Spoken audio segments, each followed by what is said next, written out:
Although I'm tired of doing pay rate. Let's do something shorter. Let's just input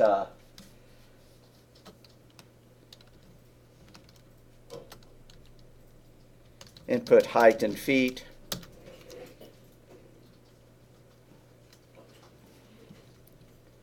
Set inches equal to convert height, and then output inches. Something like that. I'm not liking the fact that we have a variable name here that's multiple words. You can't really do that. So I think I'm just going to say input height and then put a comment here in feet, like that. So here's our function. We're going to be writing a function called convert that takes somebody's height and turns it into inches so that we can print it out. They enter that they're 6 feet tall. We'll print out that they're 72 inches long. So convert is our module name.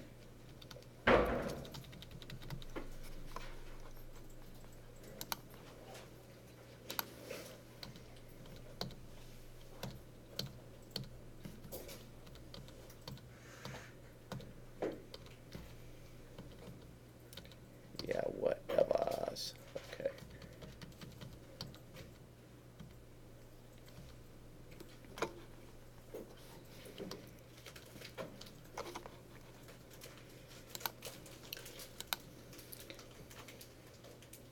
So just because this is how we do it in Python, I'm going to do it the same way here, which I'm going to define my module with the DEF keyword.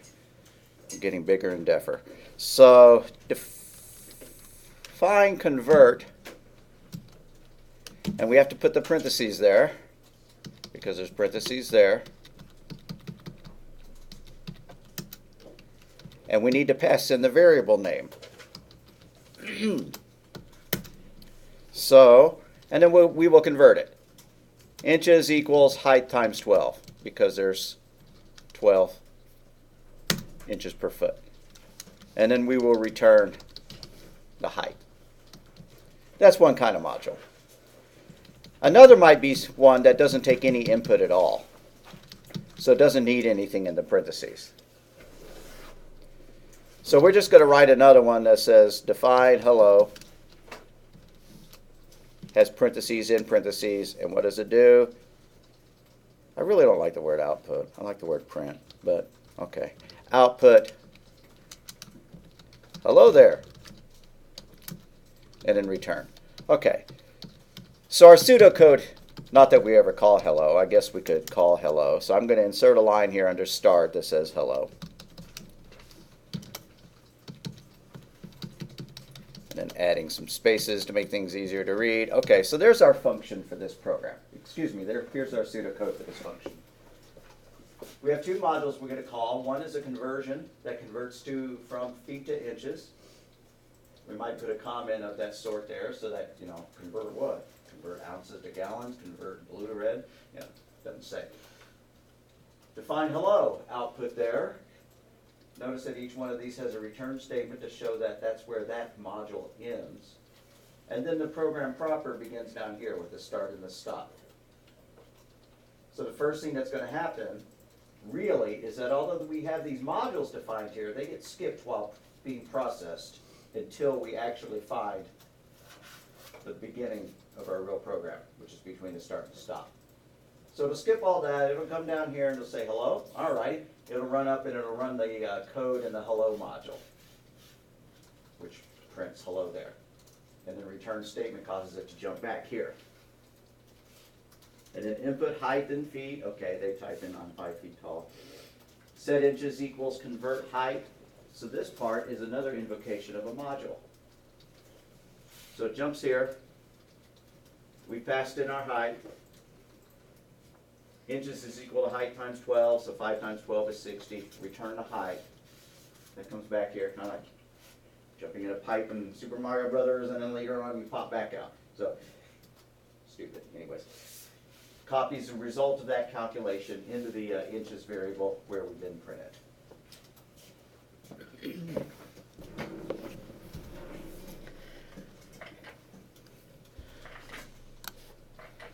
So we could do this in Python pretty easily. I think we ought to go ahead and do that. So I'm going to launch idle.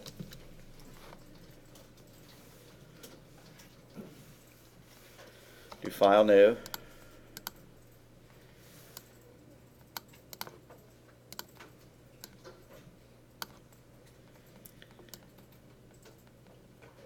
Alrighty. And the book doesn't show the modules beginning with the word def, but so if you left it off, it'd be okay, but I like it because, like I said, we use it in Python. Here we go. I'm going to go put my name at the top, today's date. I'm going to call this conversion program. So define, convert. We're going to pass in somebody's height. Now the language for programming Python is much more specific, much more particular. It has rules we have to follow, and one of those rules is after every DEF statement. And as a matter of fact, every time you start indenting, you have to have a colon before it. So I'm going to put a colon there. Yes? I'm so sorry, pardon.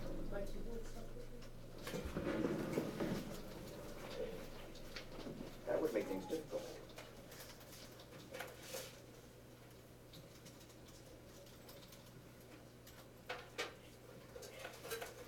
Oh yeah, great guys. Type this all up together.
So although the pseudocode says output, our command for accomplishing output in Python is the print statement. So print hello there, end quote, in parentheses, return.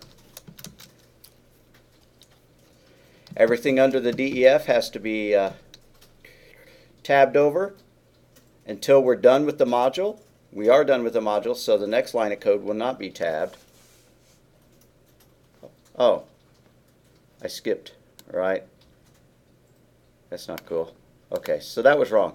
I need to hit some enter here and give myself some space here. I got lost. We're at this line. So inches is equal to height times 12. I think I'll put a comment here.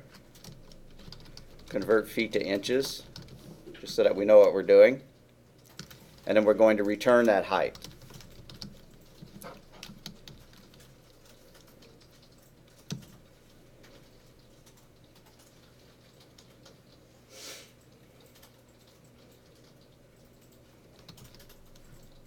So the next one, define hello. We need a colon there because every time you start indenting, you have to have a colon on the line above it in this language. Print hello there. Hit return. And now we are unindented again. Every time you see the word return, it means stop indenting. The editor tries to help us with that. All right, now the one difference between Python and pseudocode is that Python doesn't use the word start and stop, so I'm just going to put them in comments. And since there's no colon in front of what we're going to type in next or anything like that, I'm just going to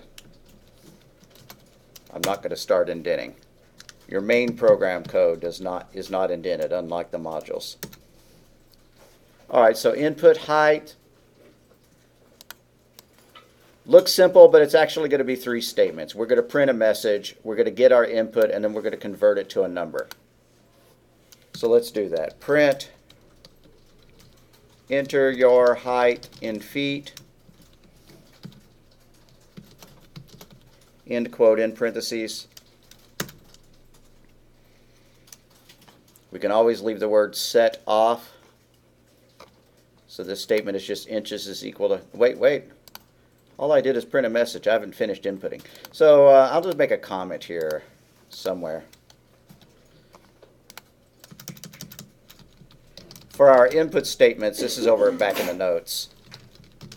Input, yeah. Command statements. We usually do this. We, A, print a message, B, call input, and C, convert to a number if necessary. So we will do those 3 things. Got to do all 3 of these things right there. So why didn't we put that in the pseudocode?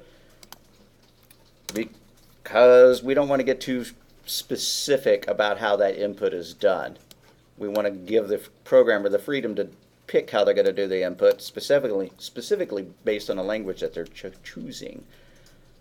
Okay, so now we have that idea, what we're going to do with our input. I'm going to go back to idle. So we need to print our message, which we did. We need to call the input.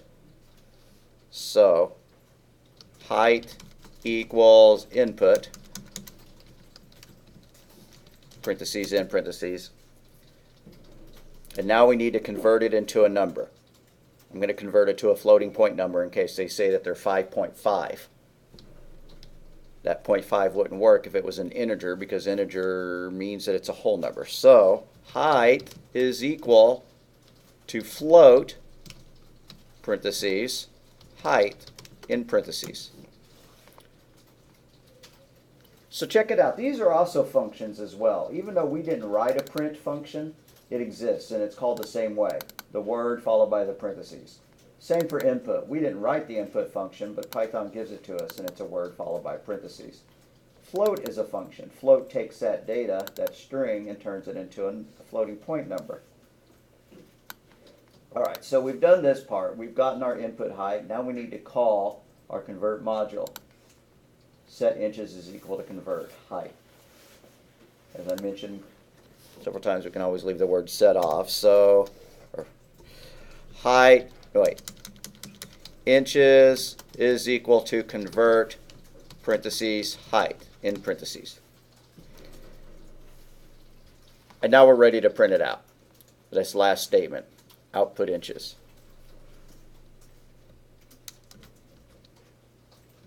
So print, parentheses, end quote. I wish the text was 1 notch bigger.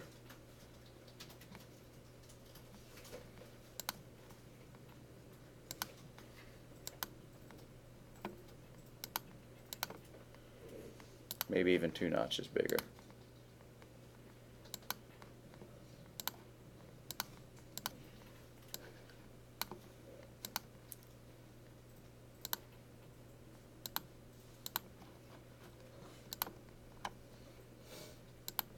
All right, so print your height in inches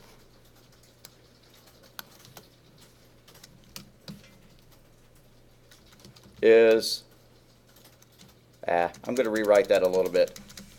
Your height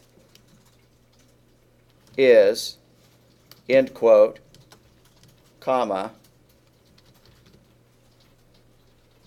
the word inches, followed by a comma, and now we need to finish that off so that they know what they're saying. Inches, like that. Quote, inches, end quote, in parentheses. So I need to save my program. I'm going to do a file save as and put it in my directory where I'm storing the rest of my code. Just don't leave it in the guts of the Python directory. feb5.py is what I'm calling mine. And I may have syntax errors that pop up when I hit Run Module. If so, I will correct them. Enter your height in feet. Well, I am 5.5 feet tall. And it says your height is 5.5 inches. Okay, I've done something really dumb. That's not what I wanted to see.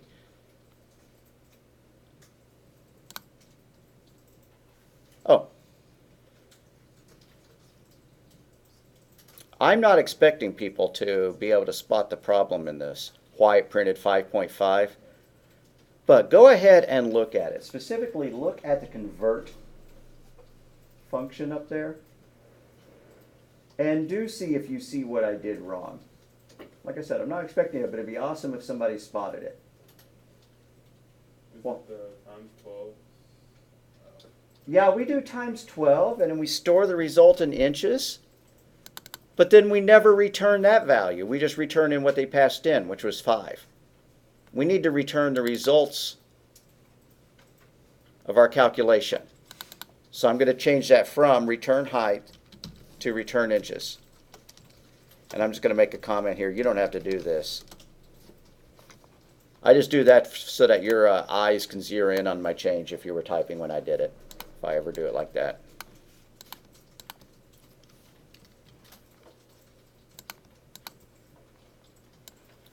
So enter height in feet, 5.5. Your height is 66 inches. Alrighty. So we can see that the pseudocode looks a little bit different than our program. It's just more detailed. Vice versa. Our program is more detailed than the pseudocode because it had to follow a specific syntax and it had to do every step along the way. Couldn't skip steps.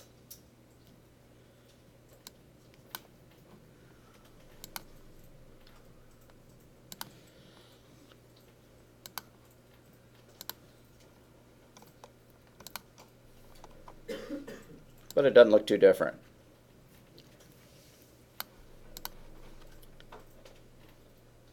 All right, anybody running into typos that they need help fixing?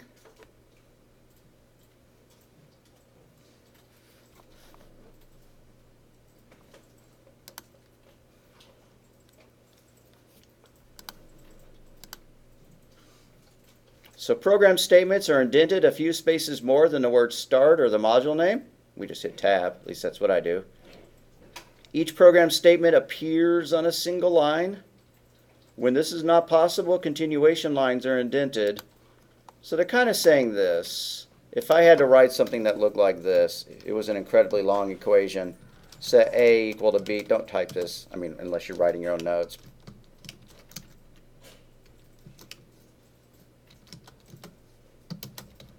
So if you had to break something up into 2 lines because it's too long to fit on a single sentence, they want the pseudocode to be tabbed in an extra tab. So if it was here, you would tab that one, and so on. Whatever, we're not going to write much code that needs to span more than 1 line. No punctuation is used in statements. So you don't need to put periods at the end of everything. You don't need to say hello, period. Input height in feet, period. Output inches. You don't have to do that. There are some languages where you have to end every sentence, every statement with a punctuation. But in those languages, it's usually the semicolon. That's a C, C++, Java kind of convention. So drawing flowcharts. Create a flowchart. A flowchart is a series of geometric shapes that contains the individual statements. Shows the logic of it. Connects the shapes with arrows. And inputs are done in those. Processing is done in squares. Output is also done in the tilted rectangles. And the parallelograms, to be all fancy. I just don't like calling it a parallelogram because a rectangle is also a parallelogram, but that's just picky.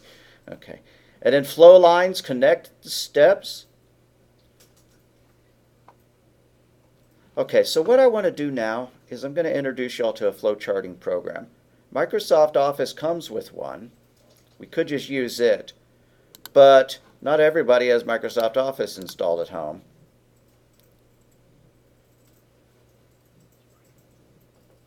Oh, and my brain just totally froze, and I don't remember the name of the website. Lucid Chart. So if you would be so kind, go to Lucid Chart, LUCIDCHART.com.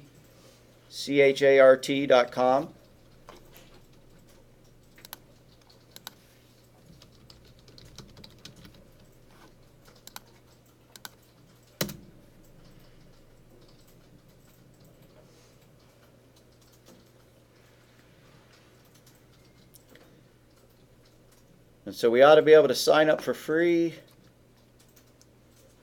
Maybe where it says sign up with Google, I might try my school email address.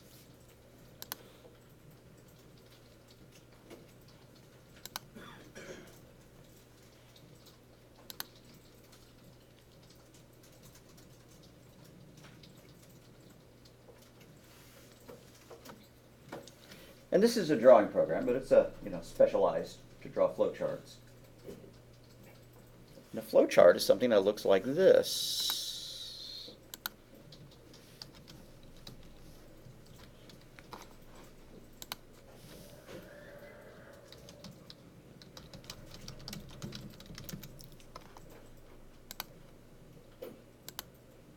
Like that.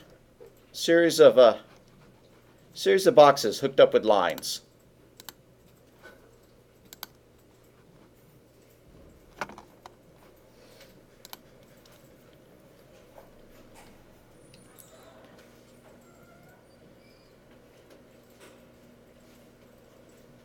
I'm wanting to not do the flowchart for the program we just wrote because I didn't want to have to flowchart modules.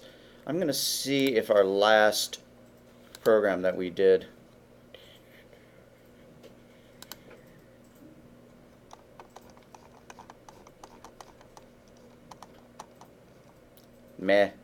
I guess I'll do this one. We're going to change the logic of the pseudocode just a little bit though. I don't want to call any modules, so I'm going to rewrite my program like this. We don't have to do it. You don't have to do it, but here's what our program's going to look like. It's going to have a start statement. It's going to say print, enter height in feet.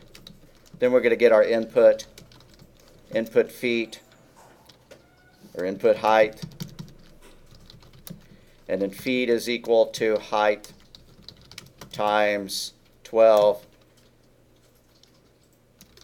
And then print, or output if I wanted to follow the way we were doing it earlier.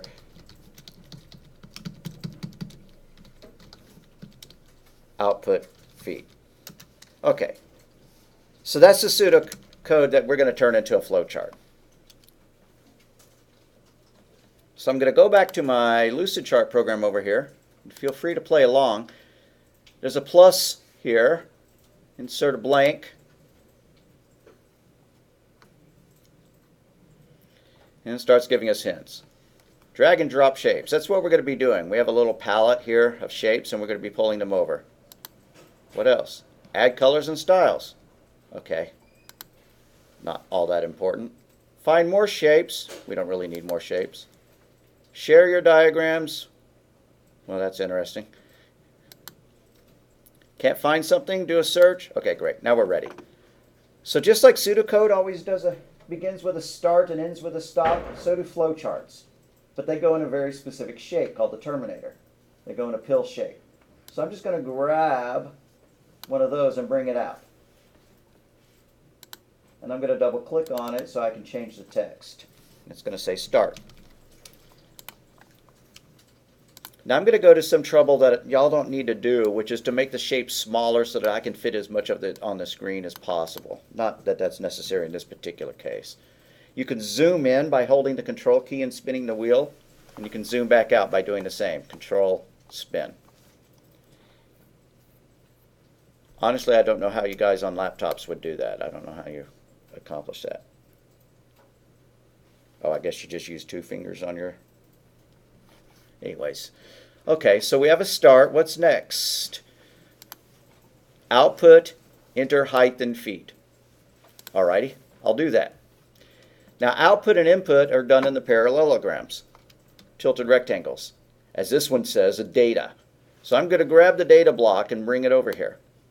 And I'm going to double click on it so I can change the text. output, enter height in feet. Now that's a great big block, so I'm going to resize it a little bit.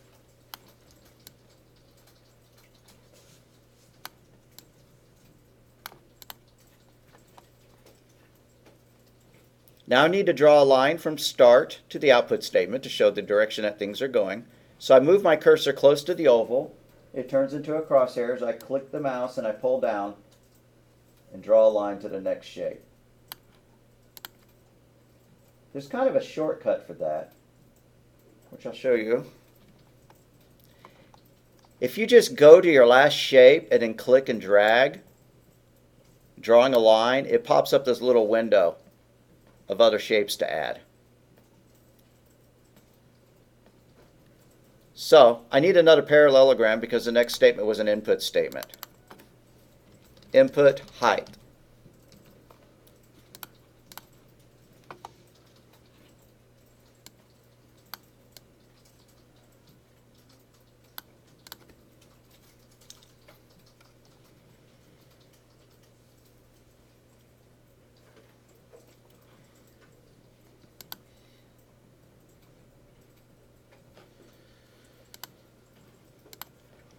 What was next? Feet is equal to height times 12. Now that's math. Those go in process blocks.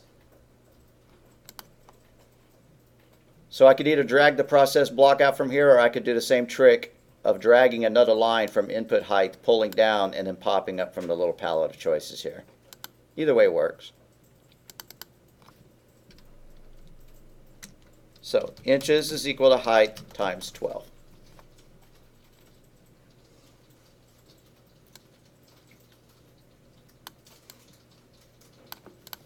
All right, here's what my flowchart looks like unzoomed. I have about 2 more things to do. One is just switch to outprint the number of feet. No, it's the number of inches. I've made several mistakes already. I should have just used the other pseudocode. Feet is not equal to height times 12. That's inches is equal to height times 12. So I need to change that to inches, and I need to change the line below to inches. And if you didn't type those notes in, you're good. But I have to fix that here. Well, I didn't draw the line yet, so let's go for it. I want to add one more print statement, and it's going to say output inches. Draw a line to hook those guys up. Resizing's a little, and like I said, resizing's a lot more important for me than you, just because I'm trying to fit as much on the screen as possible. And we're done. We've hit the end of the program. So I just need to add another terminator. We'll put a stop there.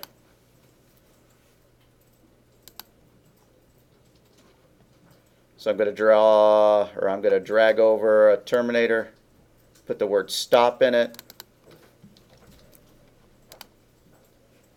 and drag a line. And it's okay that it doesn't all line up. I mean, realistically, as long as the arrows were going the right way, you could draw a flowchart from left to right, or bottom to top or whatever, but it's convention to do them top to bottom. So I would like for y'all to kind of stick by that. On the other hand, yeah, I'll just leave it at that. Once you hit the bottom of a page, though, sometimes you need to go back up to the top, and we'll talk about what to do in that case.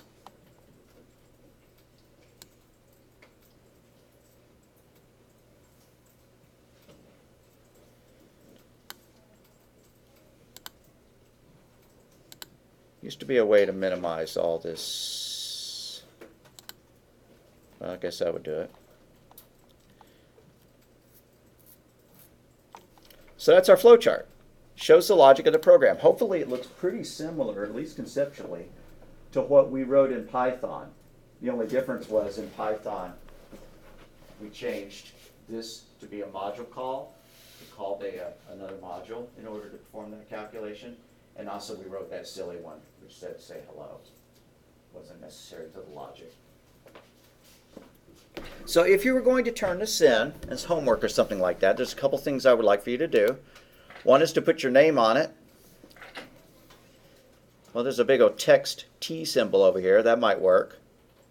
So I'm going to grab the text thing and pull it out here. Just grab the T and pull it out, and I'm going to type in my name, CIT1113, and put today's date on it, like that.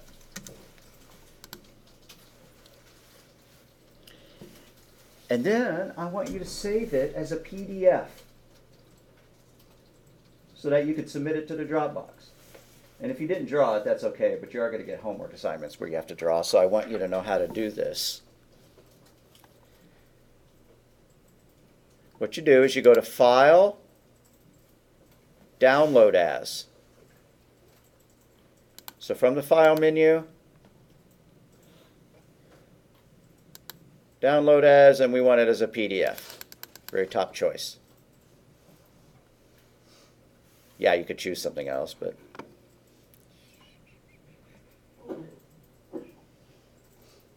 Then click Download. It's calling itself Blank Diagram. I think I can give it a better name than that. Like maybe February, 5 Flowchart. I'm going to put that in the same folder as all of my other files, so it's not just stuck in a downloads directory. Then I'm going to click Save. And then if you went and you found that program and that file, and you double clicked on it or whatever, you'd just see your flowchart in whatever PDF viewer is installed on your computer. So since I mentioned Visio, I'm going to do something to at least let us see Visio, which is I'm going to go back to my program here. I'm going to close that PDF. Oh, I guess I could save this document. It used to be that if you didn't have a student account, if you just had a free account, it wouldn't even let you save documents. I'm going to find out. So I'm going to do a Save As. What I did is I went back into Visio, back into Lucidchart, File, Save As, and I'm going to give it a name, February 5 Flowchart, and click OK. Now if I ever want that flowchart again, I can find it. What do I mean by that? If you go to File, back to Documents, the next time you launch this program, you'll see all of your flowcharts here. So if you double click it, there it is again. What I want to do now, and I'll never ask you to do this for homework or anything, but just for fun, I'm going to do another Download As. File, Download As, and instead of PDF, I'm going to choose Visio. That's a Microsoft Office program. I'm going to say Download. I'm going to put it in the same folder as my other stuff. And then I'm going to go and open that. So there's my Visio document. I'm just going to double click on it, and it's going to load Visio up. You'll just see it's another flowcharting program. You feel like drawing your flowcharts in Visio? That's totally cool. I'm sure that there are tutorials online. You can see it looks a little bit different. Yeah, whatever. Where are the shapes? There are no stencils open. Click the More Shapes menu above. Alrighty. My shapes. Flowcharting. Really? I never use this program.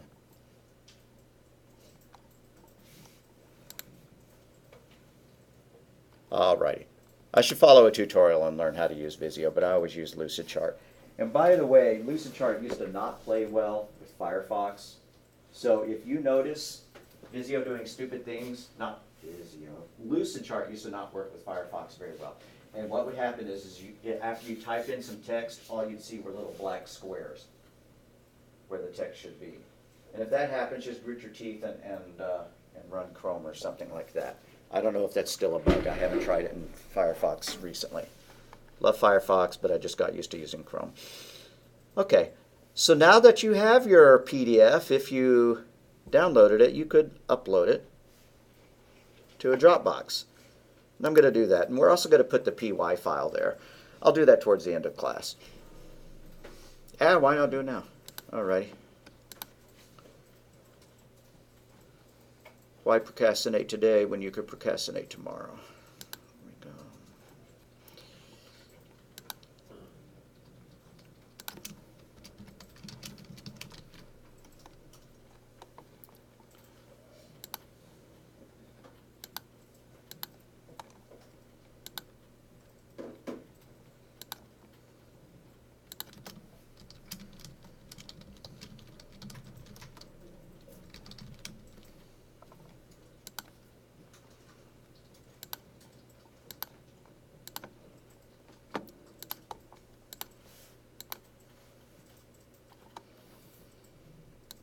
All right, if you look, refresh your assignments page, you'll see in Class C where you can put your PY file and your PDF.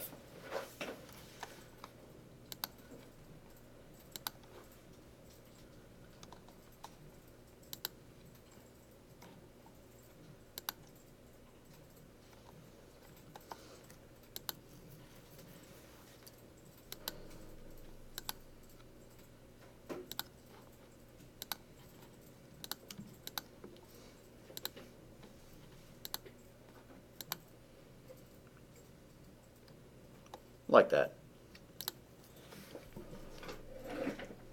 All right, any questions so far? Yes, sir.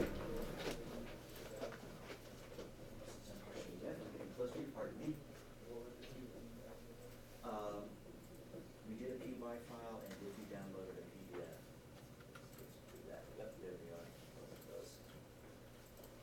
Go ahead and do the file.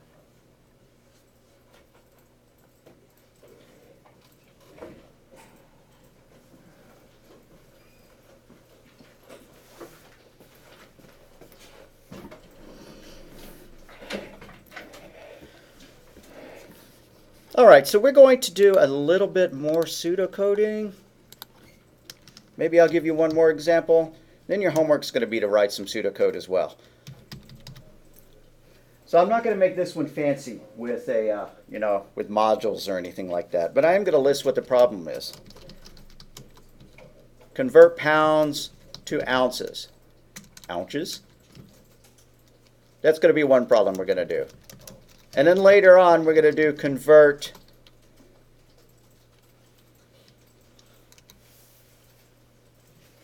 inches to centimeters. So I'm going to do two pseudocodes, very similar to the two that I'm going to give you as homework. So we need to know the formula for pounds to ounces. Isn't it 32 pounds per ounce? 16? Yeah, that sounds good. Okay, so 16... I said that backward. Ounces per pound. Which means to calculate ounces, it's going to be pounds times 16. So ounces is equal to pounds times 16. That's just a little cheat sheet that I'll be able to follow later. And then to convert inches to centimeters, 1 inch is equal to 2.54 centimeters. So that means that centimeters is equal to inches times 2.54. And if I ever give you a conversion problem like this, if I say, convert meat to convert feet to kilometers or something like that, and you get stuck on the formula, just text me or ask me. Because this isn't a math class, So what do I need to do? I need to do pseudocode for this. Every pseudocode begins with a start statement, ends with a stop statement. And these are going to be real short. But I am going to kind of break them up just like I did on our actual program where we had both a print statement and an input. So output, how many pounds to convert?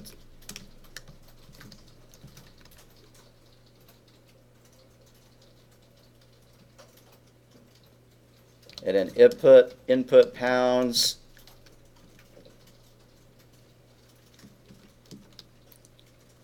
Set ounces, here's where we need our equation, equal to pounds times 16. Output ounces.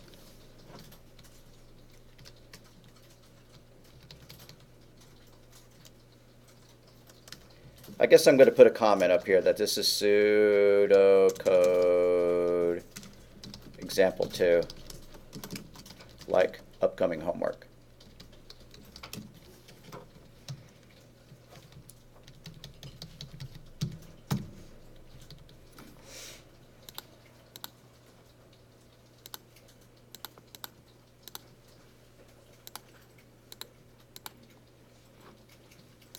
And for the next one, could just make y'all do this in class. It's really short, isn't it? But we've got to have some homework. So converting inches to centimeters. What do they all begin with? Start. What do they all end with? Stop. What are we going to do? We're going to print a message telling them what they need to type in. So output, how many inches to convert. Except I don't need the parentheses in pseudocode, so I'm going to remove the parentheses. Another programmer looking at it would know what you meant, and I wouldn't count you off. So what's our formula? Wait, we haven't input it yet. You always have to have your input before you can do something with your input. So let's input INPUT inches. Now let's calculate centimeters. Set centimeters equal to inches times 2.54 according to our formula. And then output inches.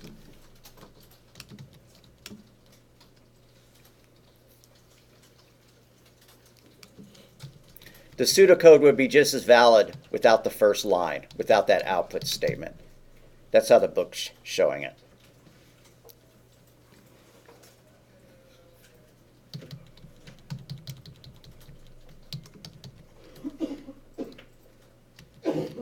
So this is pseudocode example 3 in our notes.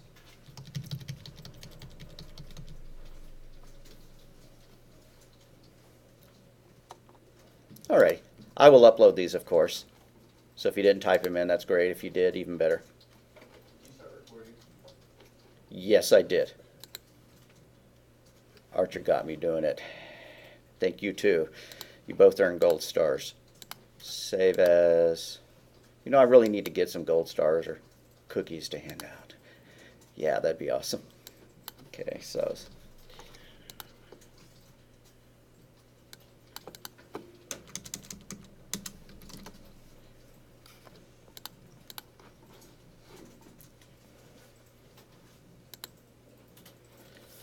So for flowcharting, input and output are done in these parallelograms. Math is done in pure rectangles, straight rectangles. Our terminators are start and stop, also called lozenges. I'm probably going to call them ovals myself.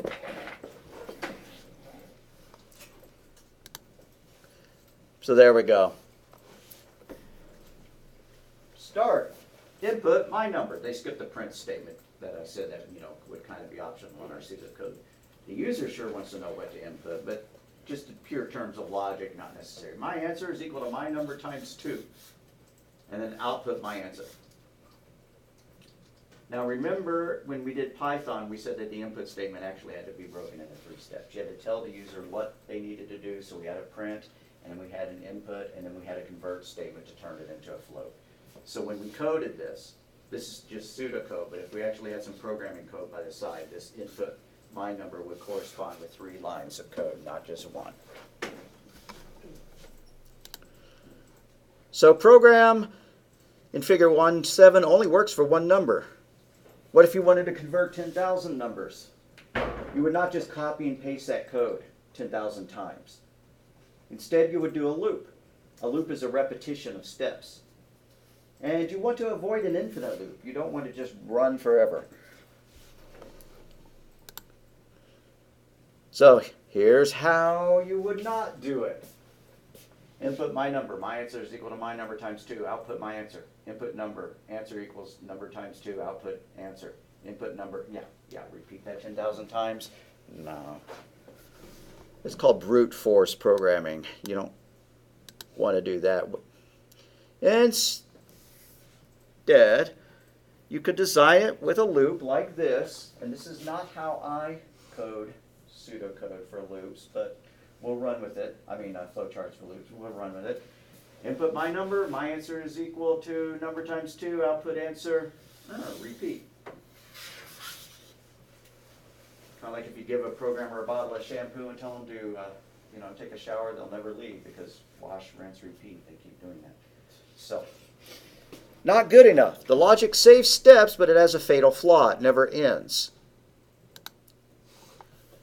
So in order to write a loop correctly, we need a way for it to end. And one way to do it is using what's known as a sentinel value.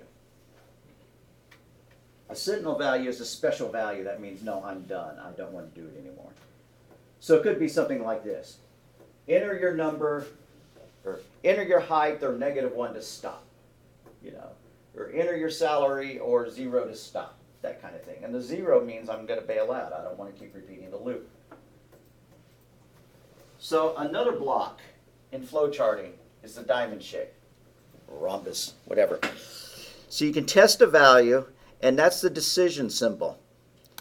So a sentinel value is a dummy value that the user never that's not valid data. It's just used to stop the program. If you're reading from a file, the file already has an end. Every file has an end. They're calling it an EOF, an end of file. So your file does not have to end in a 0 or a -1. But we're quite a ways away from reading from a file. So here's our logic for using a sentinel value.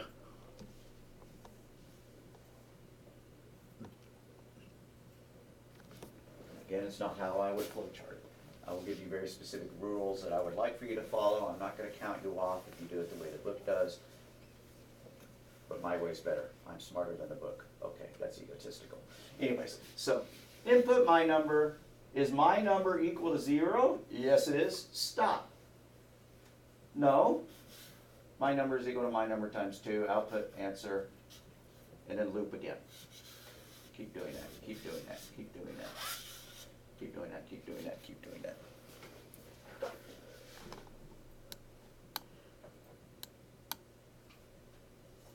Or reading from a file, the same logic. Are we at the end of the file? Yeah, stop. Notice these big red things that say don't do it. Okay. Then why are they showing it to us? Good question. Let's go ahead and, that's enough.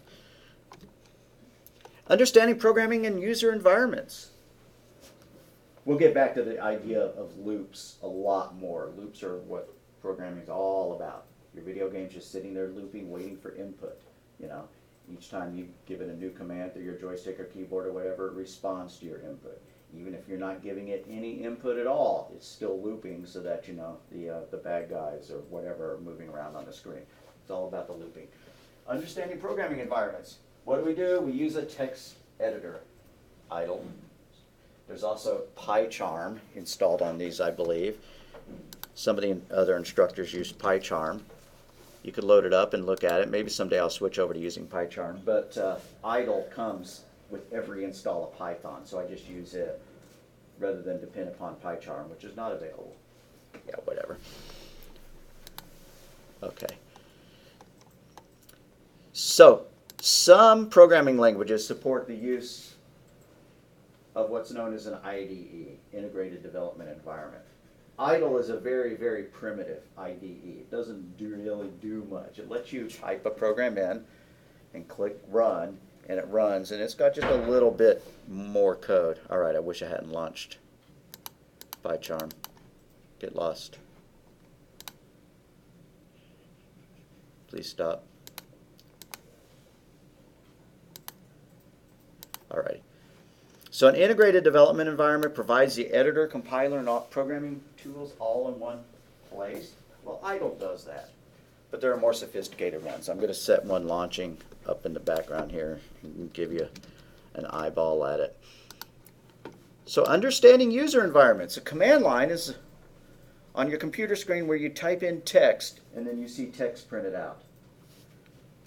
So just like if you went to your start box and you typed in CMD and hit enter and you got, what people used to call a DOS window, you could do things in that. Well, that's a command line interface. or a graphical user interface, or GUI, pronounced GUI. Allows users to interact with a program in a graphical environment. Now, back in the old days, when graphical user interfaces were a new thing, like the Macintosh in the 80s and stuff like that, and they didn't quite create the graphical user interface, but they certainly did popularize it. People called them WIMP interfaces. Stands for Windows and Mouse Pointer Interface. And that kind of implies a value judgment. If you had to use, a mouse to click on things on the screen, then you were a WIMP, because real men and women would use a command line. Obviously, everybody uses Windows-based, even if it's just a touch screen. I shouldn't say just a touch screen. A touch screen is a more advanced version of a graphical user interface program. So this is a graphical user interface program, right? It's got windows, it's got buttons and pull-down menus and stuff like that. Towards the end of the semester, we're going to try writing some GUI programs, but for the most part, we're going to be writing command line. Command lines date back just about almost to the dawn of programming. The very first things would have been typewriters with printer platters, but as soon as they invented cathode ray tubes, great, you had your command line. We're not going to look at a C# program. So this is a more sophisticated IDE. C++ is used to write, just about all the Windows software you would see, and also, most like PlayStation and Xbox games are written in C++, and so they would use tools like this. What you do is you create a new project. Once you create your new project,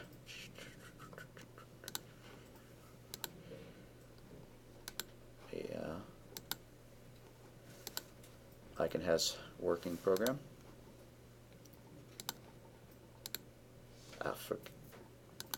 Never mind. And so then you get a window full of code, but you get very sophisticated tools to go with it. You can have an editor where you can drag and drop buttons, kind of like our Flowcharting program did, so you can create screens, graphical user interfaces, and you can hook those screens up to code behind them. And then there's a debug menu where you can step through the program step by step to watch the values change. All sorts of things like that. This is a very sophisticated one. There are other ones as well. We are just about done with this chapter. This would be an example of a graphical user interface and a command line. Please enter number 13. 13 doubled is 26. Press any key to continue. Here's the same in kind of a graphical user interface. Please enter a number. Gives you a place to type in 13.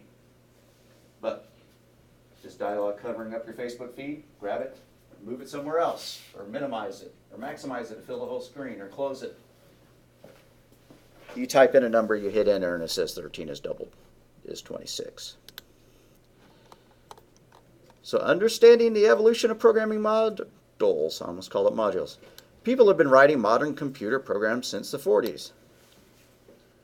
Newer programming languages look more like natural languages. Python looks much more like English than that assembly language I was showing you. They're easier to use. You can create self-contained modules or program segments that can be pieced together in a variety of ways. Once you write stuff and you put it in modules, you can invoke those modules in any order. So there's two major models or paradigms used by programmers. Right now, we're going to do all procedural programming. Procedural programming, top-down design. The program starts at the top, going to get some input, it's going to do some processing, and it's going to display some output. Object-oriented programming is for solving larger problems, where you define your data and then you define everything that could happen to that data. So like you define an employee object and you decide, firstly, what kind of data that object has to contain. An employee has a name and a birth date and a current position and a hire date and a fire date and stuff like that. And then you define the actions that could happen to that employee. Well, I could give them a promotion. I could give them some new insurance. I could take away their retirement benefits. I could print them. I could save it to disk. So you combine your data with a list of commands, ways to interact with that data. And that sounds a little bit different than going top down and asking for some input, doing something with it, and displaying some output. And it's to solve more complicated problems. You wouldn't really be able to do object windowed interfaces like this. without using object-oriented programming. Python does both just fine. So our summary. Hardware and software accomplish input, processing, and output. You have to develop your logic correctly.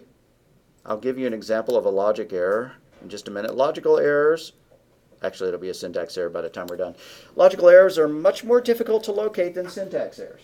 I had a logical error in that code. Remember when I typed in 5.5 and it printed out 5.5? That was a logic error. The program didn't blow up, it didn't crash, but it did not give the right input. And so I had to go and I had to look at the code to see what I did wrong. And the problem was in that module, that convert module. So you can use flowcharts and pseudocode to plan the logic. You need to avoid infinite loops. You can avoid infinite loops in your programs by having a sentinel value that the user can enter. And you can use a text editor or an IDE to enter your program statements. Now, is that the only kind of loop there is with a sentinel value? No, but if you were going to write a game, where you had a limited number of lives or something like that, or a limited number of health, you could make the loop keep going until your health dropped below 0. And then, oops, my character's dead, or whatever, I need to regenerate. Or I've run out of lives, I don't have any more Pac-Man, game over. And so we use a text editor or an IDE to enter your program statements. Okay, now one thing that catches some people, I've seen this a lot, is if you had a program, I'm going to don't bother writing this because I'm going to make it wrong. So, print, I'll just do it in pseudocode. Enter your weight in pounds, and then input pounds and ounces, pences. Ounces is equal to pounds times 16. Print. You weigh, comma, OZ, comma, ounces. Right? That's a program, sort of. It's pseudocode, but it's real close to being a program. I could change it into one. People think that if you define a formula like that and you just put it like up at the top, that all done, we're good. Why doesn't this work? I have the formula, I have my conversion. The problem is that this does not work until we have the pounds entered as data. So unlike an English paper where you could just define something at the end and then kind of use the abbreviation for it or something like that forever, if you're going to do a conversion like that, you can't perform that line until you already have that pounds data. Right? It's like if this was a math paper. What is pounds? You would have to define pounds before you could use it in that formula. So this line of code needs to be after the input pounds. Seen it a lot. People will put the formula in there and they will wonder why their program doesn't work. You always have to put that formula in after the variables are already defined and have data. So pounds has not been defined here. Where is it defined? It's defined in that input statement. If we were to actually turn this into a program, it would look a little bit different. It would say pounds is equal to input, and I would put the parentheses in the right place. I would need to convert it to a floating point number. Go ahead and do this.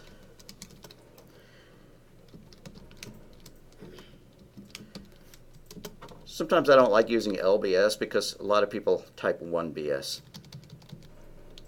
Not because you're dumb, it's just because they look the same. All right. So that's our program. It just wouldn't compile. Why? Because when it hit this statement, it would say no such thing. Can't do it. Pounds is not defined. I'm going to move that to its correct place, and we'll save this as part of the notes. We're almost done. All right. So what's our homework going to be? We're going to do a couple of conversion problems. Convert temperature in F to temperature C.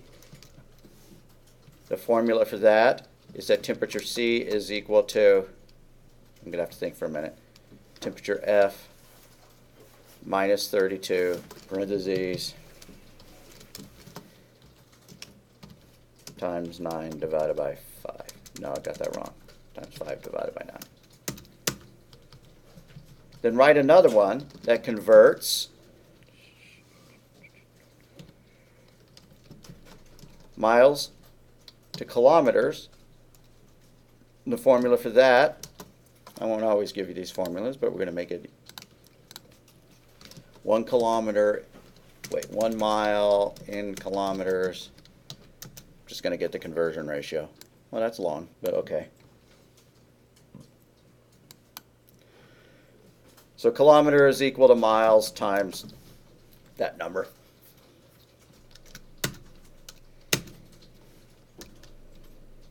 Any others that seem fun right off the top of my head?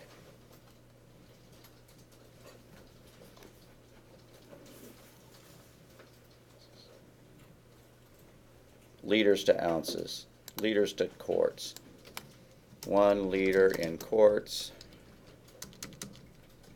Want to know how much your 2-liter bottle weighs? Well, it contains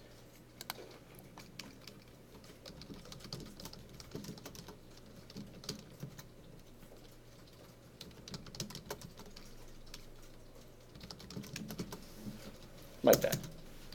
Okay, so those are going to be our 3 homework problems, and I'll upload those separately as a homework document. So what do I want you to do? Just write pseudocode for that.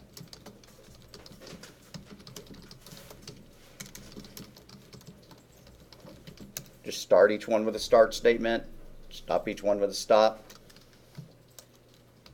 You'll be good to go.